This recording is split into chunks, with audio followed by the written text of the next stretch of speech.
Muhammad MTA, jubir responsif dan komunikatif. Terima kasih kami ucapkan.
Bismillahirrahmanirrahim. Assalamualaikum warahmatullahi wabarakatuh.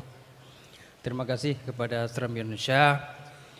Kemudian terima kasih juga yang malam ini mendampingi saya, istri saya, Ibu Malah Hayati. Dan sebenarnya inspirasi ini adalah akumulasi dari berbagai macam inspirasi yang saya dapatkan dari banyak-banyak tokoh, kemudian masyarakat biasa di Aceh. Semoga inspirasi ini menjadi inspirasi kita semua. Assalamualaikum warahmatullahi wabarakatuh.